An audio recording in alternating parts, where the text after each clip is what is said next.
Hello everyone, welcome to I exam B. दोस्तों, I exam B के YouTube channel में आप सभी का बहुत स्वागत है। दोस्तों, आज की अपनी इस वीडियो में हम डिस्कस करेंगे एग्रीकल्चर करंट अफेयर्स। ये एग्रीकल्चर करंट अफेयर्स हम कम टाइम में मैक्सिमम करंट अफेयर्स कवर करने की कोशिश करेंगे और ये current affairs September and October month के हैं। दोस्तों, ये आपके इंपॉर्टेंट होंगे NABARD examination, bank of Maharashtra AFO examination या और भी जो एग्रीकल्चर एग्जामिनेशन अभी पाइपलाइन में है। तो दोस्तों, आप चैनल को सब्सक्राइब करना ना भूलें। आपकी कोई भी क्वेरी है आप हमें इस नंबर पे कॉल कर सकते हैं या हमारी साइट को विजिट कर सकते हैं। तो चलिए आगे बढ़ते हैं। तो जैसा मैंने आपको बताया कि आज हम करंट अफेयर्स को डिस्कस करेंगे। इससे पहले मैं आपको बता दूं, आगे सब स्टार्ट करने से पहले, ये आई एग्जाम भी ने लॉन्च किया है ये दिवाली आई एग्जाम भी वाली ऑफर। दोस्तों, इसमें आपको अप टू 38% तक ऑफर ऑफ मिल सकता है हमारे कोर्सेज में। आपने अभी तक एनरोल नहीं किया है तो आप एनरोल करें नाबार्ड फेज 2 के लिए स्पेशली, क्योंकि 16 एंड 17 नवंबर को ये एग्जामिनेशन होना है। आपको हमारे कोर्स में मिल जाएंगे 5 डिस्क्रिप्टिव मॉक टेस्ट, या आप कह सकते हैं फुल मॉक टेस्ट, जैसे कि एग्जाम में आने वाला है, जिसमें objective part and descriptive part दोनों रहेगा, जिसको आपको एग्जाम पैटर्न की तरह ही पूरा लिखना होगा एंड देन उसको हम इवेलुएट करेंगे और आपको रिस्पॉन्स देंगे। तो आप अभी एनरोल करें। तो स्टार्ट करते हैं। सबसे पहले fourth advance estimate of 2020 and 21। दोस्तों, किसी भी एग्जामिनेशन में इस एडवांस एस्टिमेट के क्या मायने होते हैं ये आप सभी समझते हैं, क्योंकि अभी आपने एफसीआई का एग्जाम दिया होगा या फिर आपने नाबार्ड का एग्जाम दिया होगा या आप आगे देने वाले होंगे। और प्रीवियस एग्जाम के पैटर्न के बेसिस पे भी जो एडवांस एस्टिमेट होता है वो बहुत इंपॉर्टेंट होता है। और स्पेशली ये फोर्थ एडवांस एस्टिमेट क्यों ज्यादा इंपॉर्टेंट है, क्योंकि ये फाइनल एस्टिमेट है 2020 एंड 21 का। तो जो फोर्थ एडवांस एस्टिमेट है 2020 एंड 21 का, ये अगस्त में आया था। इसके अकॉर्डिंग हमारा जो फूड गेन प्रोडक्शन है इट इज 308.65 मिलियन टन। तो कभी भी आप किसी भी एग्जाम को के लिए तैयारी करके जाएं तो सबसे पहले आपको क्या ध्यान रखना है कि हमारा एक तो फूड गेन प्रोडक्शन कितना है, और दूसरा कि हमारा जो लेटेस्ट फूड गेन प्रोडक्शन का डेटा है वो क्या है। अभी आप देखोगे ये हमारा फोर्थ एडवांस एस्टिमेट है जो कि हमारा अगस्त में आया था। फेज 1 के लिए ये बिल्कुल फ्रेश था। अभी सितंबर के मंथ में आप देखेंगे तो first advance estimate of 2021 and 22 भी आ चुका है and it comprises of only kharif production है 150 मिलियन टन। अभी हम आगे देखेंगे। तो आपको ये दोनों डेटा पता होने चाहिए, एक तो जो हमारा पिछला साल जो बीत गया है उसमें कितना फाइनल फूड गेन प्रोडक्शन था, और जो अभी हमारा लेटेस्ट चल रहा है उसमें कितना फूड गेन प्रोडक्शन था। दोस्तों, ये मैंने इसलिए ये स्क्रीनशॉट यहाँ पे लिया है, ये पीआईबी से डायरेक्ट स्क्रीनशॉट लिया गया है। ये इसलिए लिया गया है जस्ट आपको बताने के लिए कि पीआईबी में जो चीजें लिखी हैं वो कितनी इंपॉर्टेंट हो सकती हैं हमारे एग्जामिनेशन के लिए, खासकर आपके फेज 2 के लिए, जहाँ पे आपको 2 मार्क्स क्वेश्चन भी मिलेंगे। ये जो ऊपर पहली 3 लाइनें लिखी हैं जिसमें ये बताया गया है कि food gain production of country is during 2020 and 21 is higher by 29.77 million ton more than the previous 5 year average. तो ये क्वेश्चन नाबार्ड ग्रेड बी में पूछा गया था फेज 1 में। तो ये वाले क्वेश्चंस भी आपसे पूछे जा सकते हैं। तो आपको ये भी पता करके पढ़ के जाना है कि ये जो एडवांस एस्टिमेट है इसमें जो प्रोडक्शन एस्टिमेट है ये कितना एवरेज से ऊपर है लास्ट 5 ईयर के कंपैरिजन में जो यहाँ पे दिया गया है।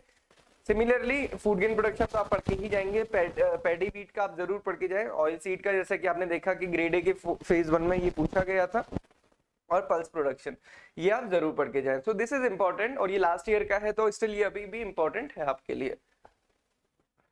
Then first advance estimate of 2021 and 22। अभी जो हमने फोर्थ एडवांस एस्टिमेट की बात करी वो कब का था, वो लास्ट ईयर का था 2020 एंड 21 का। अभी आपके एग्जाम के लिए ये भी इंपॉर्टेंट है, क्योंकि आप देखोगे सिमिलर एग्जाम हुआ था जब 2020 में नाबार्ड का फरवरी 2020 में, उस समय केवल फर्स्ट एडवांस एस्टिमेट आया था, तो उसी से क्वेश्चन पूछे गए थे। तो इस बार भी पूरी प्रोबेबिलिटी बनती है कि यहाँ से क्वेश्चन पूछे जा सकते हैं। तो आपको फूड गेन प्रोडक्शन का डेटा एक तो फोर्थ का पता होना चाहिए और एक इस फर्स्ट एडवांस एस्टिमेट का। तो इसके अकॉर्डिंग 150.50 मिलियन टन हम प्रोड्यूस कर रहे हैं। पल्स आप देखोगे 9.45। अब आप कहोगे कि ये जस्ट हाफ है पहले का, क्योंकि आपने देखा कि लास्ट ईयर हमने प्रोड्यूस किया 308.65 मिलियन टन, और इसका लगभग ये हाफ है। हाफ क्यों है, मैंने आपको जैसे पहले बताया, it is only of kharif season का है, इसलिए ये कम रहता है। Then MSP, minimum support price की क्या इंपॉर्टेंस है, आई होप कि आप सभी लोग समझते होंगे, क्योंकि ये आजकल वैसे ही बहुत ज्यादा डिबेट का इश्यू बना हुआ है। तो गवर्नमेंट ने MSP for rabi marketing season 2022 and 23 के लिए इसको फिक्स किया है। 22 एंड 23 मतलब जो हमारा कमिंग सीजन आएगा, अभी जो जिसमें सोइंग हो रखी है, और जो इसका हार्वेस्टिंग सीजन आएगा नेक्स्ट ईयर 2022 में, तो उसके लिए जो फिक्स किया है MSP it is 2015 rupees and आप देखोगे जो लास्ट ईयर था वो कितना था 1975, तो टोटल 40 रुपीज का एब्सोल्यूट इंक्रीज है। ये व्हीट का इंपॉर्टेंट है। सिमिलरली आप पैडी का पढ़ के जाएं, पैडी का आप देखोगे तो इस बार था 1940 rupees per quintal, 1960 rupees per quintal. 1940 था फॉर द कॉमन ग्रेड और 1960 था for the grade A. Okay, and अगर आप लास्ट ईयर का देखोगे पिछले साल का तो it was 1868 and 1888 rupees for the common and grade A type of paddy. तो ये भी इंपॉर्टेंट होता है। Then use of SHG's member as a livestock resource person. तो use of SHG member as a livestock resource person, this is important one, क्योंकि जो SHGs हैं, government का फोकस अभी SHGs में बहुत ज्यादा है। अगर आपको पता होगा SHG comes under the NRLM scheme, day NRLM scheme, Deendayal Antyodaya योजना, नेशनल रूरल लाइवलीहुड मिशन। और जो इसमें SHG वाला कंपोनेंट है it is basically for the women beneficiary.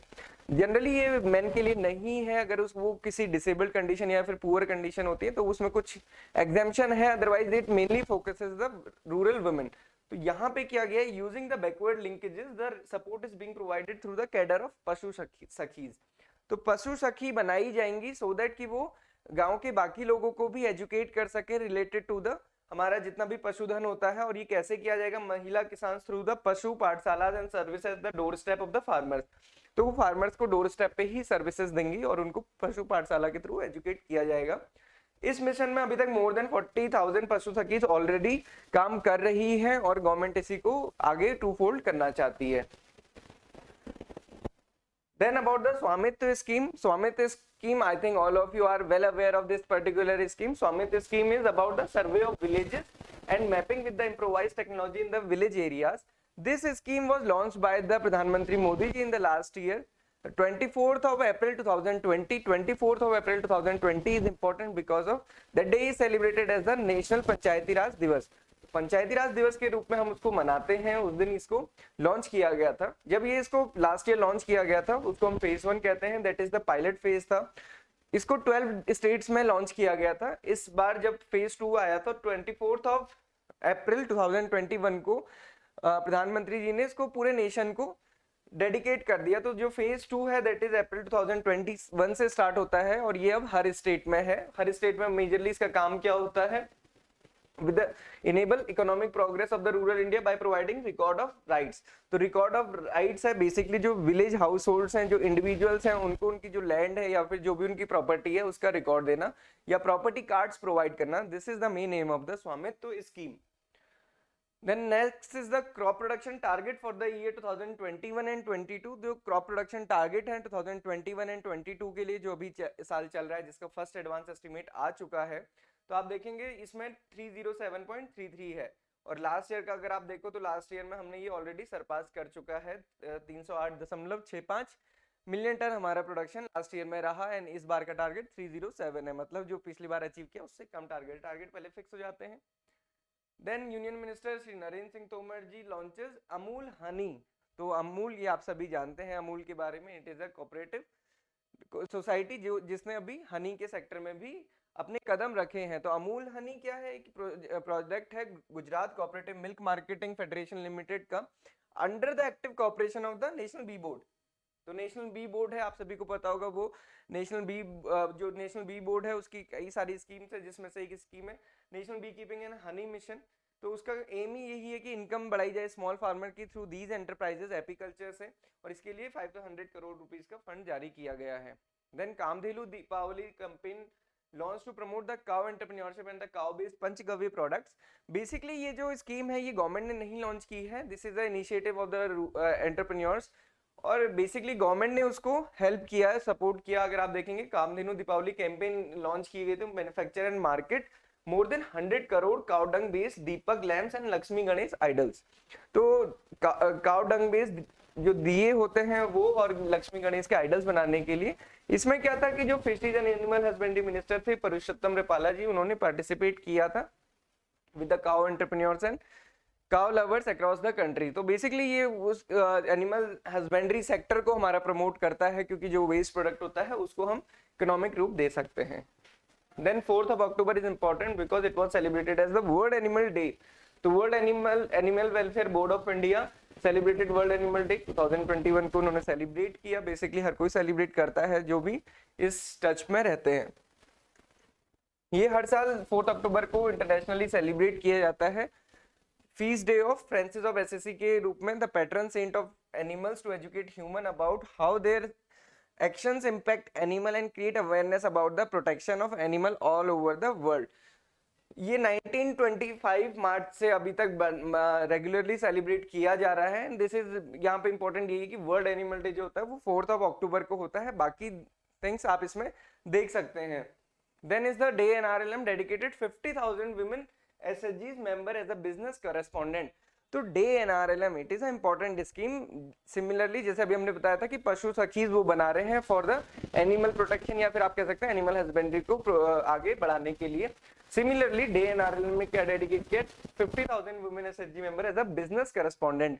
Business correspondent क्या होता है, रूरल बैंकिंग एरियाज में या रूरल बैंक ब्रांचेस में ऐसे बैंकिंग करस्पॉन्डेंट होते हैं या बिजनेस करस्पॉन्डेंट होते हैं जो लोगों के बीच से ही होते हैं और बैंक को वो बिजनेस मोबिलाइज करने में, या जो बैंकिंग के काम, बैंक के काम होते हैं जैसे सेविंग खाते खुलवाना या फिर जो सोशल सिक्योरिटी स्कीम्स हैं वो लोगों को तक पहुंचाना, वो बीसीज का या फिर बिजनेस करस्पॉन्डेंट, बैंकिंग करस्पॉन्डेंट्स का काम होता है। तो ये इनिशिएटिव डे NRLM ने through SHG members, women SHG members के थ्रू लिया है। ये named as a 1 GP and 1 BC Sakhi mission इसको बनाया है। It is proposed to at least 1 BC सखी in the rural areas by the end of 2023 and 24। तो एक BC सखी होनी चाहिए। ये उसमें क्या है, more than 50,000 women who have been trained and certified as BC सखी are already providing the service at the doorstep in the rural areas। तो जैसे कि उसमें पशु सखीज था वैसे ही BC सखीज गवर्नमेंट ऑफ इंडिया ने through the DAY NRLM scheme ये बनाई है। बाकी आप ये सारी चीजें पढ़ सकते हैं। इसका PDF हम आपको प्रोवाइड कर देंगे हमारे एग्रीबी टेलीग्राम चैनल पे, तो आप उसको ज्वाइन कर सकते हैं। Then is the average monthly per agricultural income per agricultural household. ये इंपॉर्टेंट है एंड आप ये पूछ सकते हैं कि ये डेटा कहाँ से आया। सो दिस डेटा, ये जो मैंने लिया है, it is from the directorate of economics and stats. ये directorate of economics and stats से लिया है। तो जो 77th राउंड था जो एग्रीकल्चर इनकम कैटेगराइजेशन होता है हाउस होल्ड सर्वे, उसके बेसिस पे।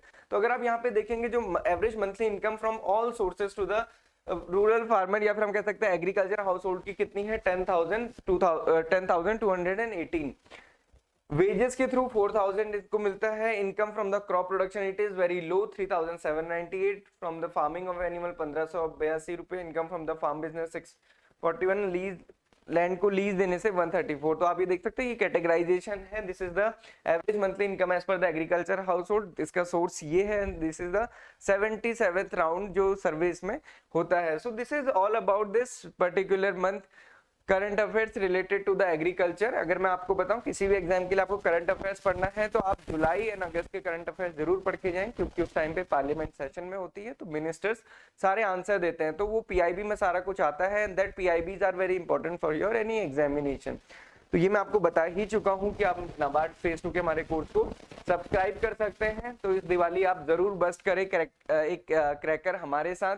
आप exambee/diwali पे विजिट करें, वहां पे आपको बहुत सारे क्रैकर दिखेंगे, आप किसी को भी बस्ट करें and you will get something.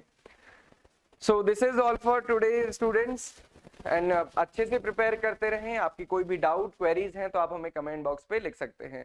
Thank you for watching and have a good day ahead.